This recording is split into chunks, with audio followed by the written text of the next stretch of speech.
As DGS on KMOX, my in-studio guest is Kate Farmer. She is a Washington University student. She wrote an article for Reason.com called "The Feds Give States Millions to Fix Homelessness, but States Are Sending It Back." And either a friend or a fan of Kate reached out to me a couple weeks ago and said, "Hey, I'm a fan of the show, and you need to know about this person in this article." And so I said, "Andrew, go find Kate, bring her in." Here she is. Very nice to meet you.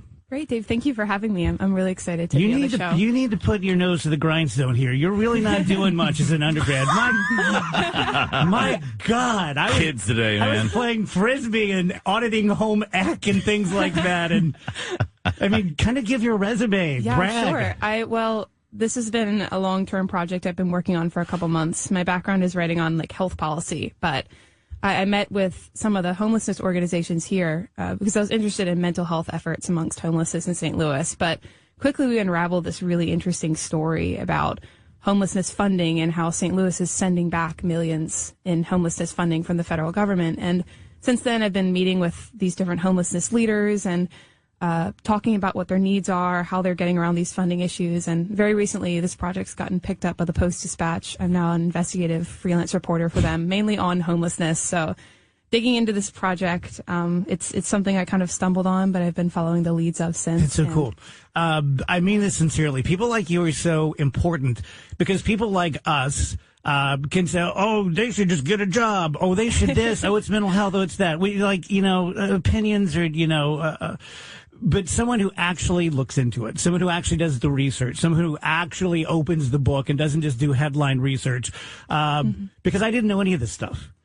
So tell the story. Let my audience know what's actually going on. Yeah, for what it's worth, I had no idea any of this was going on. And in my research on mental health, homelessness, et cetera, before getting into this project, this kind of thing isn't really reported on. And there's a lot of reporting on homelessness in St. Louis, but very little about the fact that we're sending millions back. And so I started by meeting the main sort of protagonist in this story. This first piece I've written on this is Rich LaPlume, who's amazing, of St. Lazare House, which is a local nonprofit that mainly specializes in homeless youth who struggle with mental health issues or cognitive disabilities. And I started talking to him about his programming, but he said, the thing that's really holding us back is that we have this large debt on our name right now, $155,000. And it's a debt that's not a fault of our own. The way that these organizations and organizations across St. Louis work is that they depend on federal funding from what is the Federal Housing and Urban Development Office or Department. And Congress apportions out approximately $3 billion a year to them, and then they distribute it out to states and cities. And so it's this sort of pipeline starting up and moving down. Mm-hmm. But the problem is that this is a long bureaucratic chain. And like any long bureaucratic chains, there's backlogging, there's confusion, and it relies on a smooth flow of funding and information in order to make this work. And St. Lazare's problem is that the St. Louis office of the federal HUD, Housing and Urban Development Department, is not getting their grant applications processed in time, their contracts processed in time. There's this clogging up. And like a lot of federal funding, it's a use it or lose it. And so if St. Louis organizations' grants aren't approved in time, they're not going to get their money. And so when they start their fiscal year, they might have this outstanding debt from the following year that never got paid for. And the St. Louis city has to send that back. And so I did some digging. I talked to a couple homelessness leaders. Shauna Newig of Horizon Housing is really wonderful with this, but they've been collecting the data on this for years now. And that's where that $2.7 million number came out. And that's just over a 4-year period. So is this a human problem? Ed, you're supposed to be the one filling this out. Damn it, Ed, you're not doing it. Is it a technology problem? Oh, Ed would love to do it, but his computer's broken. Or is it kind of both? Yeah, so we did some digging. And what homelessness leaders will tell you in St. Louis is that and what truly is down on the records we have is they're applying for the grant money. They're doing the contracting. They're putting their blood, sweat, and tears into these organizations. And St. Louis homelessness organizations are highly ranked and highly successful, too, when you look at their data and their numbers and the people they've saved. But the problem is coming from just this bureaucratic backlogging. And I did a little more digging into this, too, and this is a national issue, too. Like a city like Los Angeles, for example, in the most recent 4-year period measured, sent back $150 million for a population that during that same period burgeoned to 40,000 people. And I found a lot of this through this Office of the Inspector General report done in 2022, so a federal report of why are they getting so much money back as homelessness, in urbanity has increased. And their number one finding was bureaucratic backlogging, like lack of clear instructions for the funding at every step of the way. Here in St. Louis, it's really getting caught up in this St. Louis HUD office. But the kicker is that these organizations are putting in their effort and putting in as much money and work as they can, but they're getting held back and set up to fail sometimes. And so, has HUD responded? Not yet. That's the problem here, too, is that a lot of these city bureaucracies are really a black box, and I've been trying to pick into it as much as I can. But at the end of the day, if we knew how they worked and how to fix it, then these orgs wouldn't be having that problem. So the thing going forward is I've heard some commentators on this compare HUD to like the DMV of housing, which is a terrible analogy, but a helpful analogy in that you can do everything right. You put in your applications in, you're hoping you get the result you need, but sometimes it's just up to chance. If you guys are just tuning in, we're talking to Kate Farmer. She's an undergrad at WashU, struggling. And she has written an article for Reason.com. Just so impressed. I'm just so sad that I wasted my life. No, please. And basically, the federal government has millions of dollars accessible to cities like our own. Mm-hmm. And then these groups put together the paperwork and the grants. And I've never been a part of that, but friends of mine have, and it's a gargantuan task. Yes. And then they do it. They give it to the local people. The local people are playing wiffle ball or something. And then the money comes in. They send the money back. And we continue this problem with the homelessness. Andrew, before I forget, you need to hook Kate up with Cuomo and Brian Kilmeade. This should be a national story. Mm-hmm. Wheels, I know you dug into this. I did. And, there's something that stood out in this, Kate, in reading the story. There are a couple of references to money that is either, quote, missing or lost. Yes. What is that code? Because it's not code. Right. Like it's not sitting in a bag in the back of somebody's car. Like, oh, we misplaced that. I mean, somebody did something with it, right? Yeah, it's interesting. This is getting into the federal side of things too. So in that Office of the Inspector General audit that I read, they found that again over that 4-year period, $500 million across the country was sent back to the federal government. That's about 10% of the funding from Congress to HUD this is called like the continuum of care source of funding. That's just a large term for the whole continuum of services that homeless individuals need. But $500 million during that period. And of that, around $500 million, it's like $454 million. Around $250 million of that was reclaimed by the federal government, leaving the other half undefined, unknown. The federal government doesn't know where it is. And this audit did not attempt to guess where it's gone. Right. My guess is it's with these cities somewhere. Which is why it's got the vague terminology. But I mean, very vague. My interpretation, not yours, Kate, was somebody found a way to get access to it and it's theirs now. It's not in a bag in the back of a car. It's somewhere. Yeah. But the problem is we depend on this funding is truly lifeblood funding. It's the number one funding source for homelessness organizations in St. Louis and beyond. And first off, when you don't use all of your money and it gets sent back, the next year the federal government's going to send you less.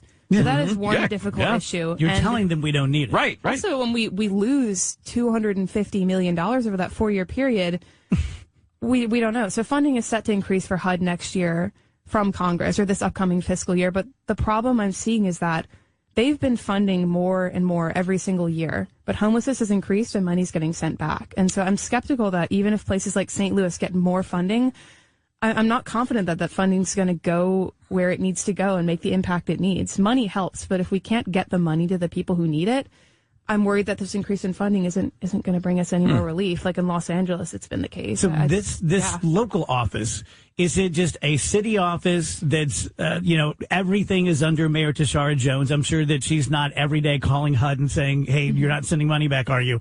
But is it just a plain old everyday St. Louis office that's under the guidelines and under the management of the administration? It's just a city department like anything else. It's as much as we know about it. This could be one of the biggest city wastes.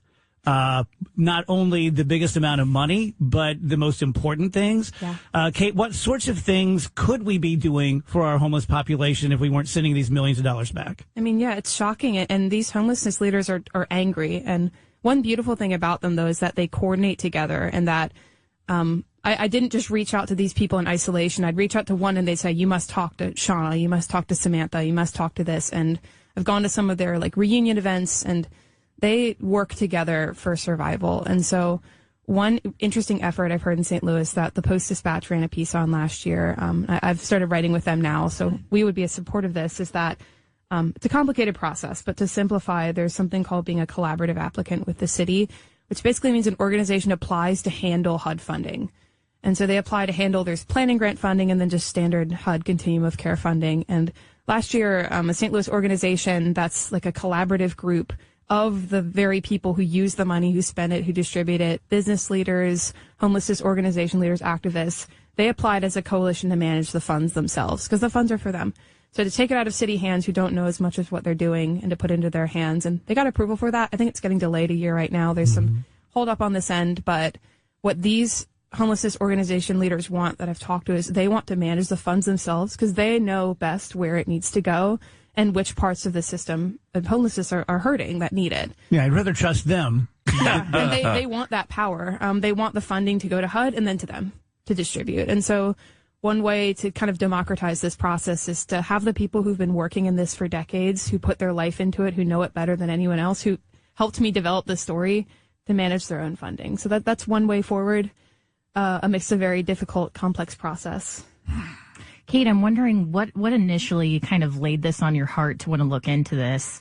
And then have you been surprised or, just come across any information that surprised you when you were talking to these homeless leaders that kind of maybe made you think differently about the situation? I mean, so much. This is the really beautiful thing about like local journalism that I've really gotten into that I'm excited to do more with the Post-Dispatch is that I truly just set out to write a profile piece on like mental illness and like nonprofits who work on mental illness and homelessness. But I learned pretty quickly that the best and most important stories come out by just seeking out these people and asking them, like, what do you want people to know? Or like, I'm a journalist. I have a connection to writing in this paper. What do you wish they would run? And that's how the homelessness funding came up. I don't have a background in homelessness funding policy. Not many people do, which I think is why these blind spots come out. But following their leads is really important, especially because you guys are a local radio station. You probably know this, but local journalism and local radio is not getting enough attention and love and heart poured into it. And stories like this in our own hometowns often slip our own gaze as we look to all these like increasingly nationalized stories and outlets. But this story, like your local government affects so much of your life. Yeah. And people increasingly are putting fewer sets of eyes on it. And I'm a student journalist who's still in college, and I found this story, and no one's writing on it. And there's probably a lot more out there to find. Just to put a face on it, because we are pretty much ground zero for homelessness. It moved a couple of blocks away when they shut down the fire park, but there's still a lot of it.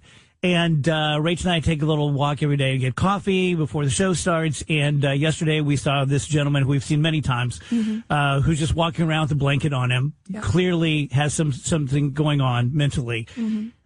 This is the difference between him being in the place he should be and walking around asking for money, covered in a blanket, miserable. These are real people. It's not just a political left versus right, election time. Let's get people whipped up into a frenzy. Let's get them pissed off about this or that. These are human beings. These are real people. I found out after my brother's death that he was homeless for about 6 months, and that changed everything. Yeah. So I'm like, that's somebody's Keith.